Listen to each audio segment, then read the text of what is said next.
Throughput and latency are different but related concepts that come up often when we are talking about system design. Let's understand each of these concepts a little bit more in detail in this video. Throughput is number of operations performed per unit of time. On the other hand, latency means time taken for each of those operations. And these two concepts can be interpreted in many different contexts. For example, when we are talking about network, the amount of data or packet sent in a unit of time is referred to as throughput of that network, and the time it takes for each of those packets to go from source to destination is latency. And similarly, when you are talking about database, the number of queries that can be executed in a second is throughput, and the time it takes for each of those queries is latency. And more generally, when we are talking about systems like API, we are talking about number of requests that particular system can handle in a second is called throughput, and the time it takes to process each of those requests is called latency. Okay.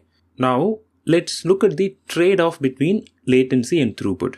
The first one is when we are increasing the throughput, which means we are actually sending more requests in case of APIs, then the time it takes to process each of those requests might be increasing as well. This is because the resources might be limited. So when we don't have enough resources to process all those additional incoming requests, then the time it takes to process each of those requests may go up. That is, the latency of the request will go up. So this is one of the things that we need to consider when we are designing a system. And the second one, this is a little bit counterintuitive, but it makes sense. Okay.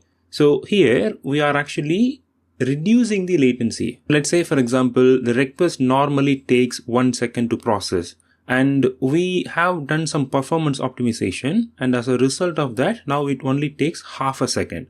And because of that, in some cases, the throughput may also go down. This is because the performance optimization that we have done may result in increased resource usage. So now to process this request in half a second, it may need to use more CPUs and more memory, and as a result of that, the overall throughput, as in the number of requests it can process in a second, may go down. Okay, so this is, like I said, a little bit counterintuitive, but that is what it is, and this is not always the case. This is a possibility. Okay, so that is at a very, very high level what throughput and latency means, and I hope this is useful. Thank you.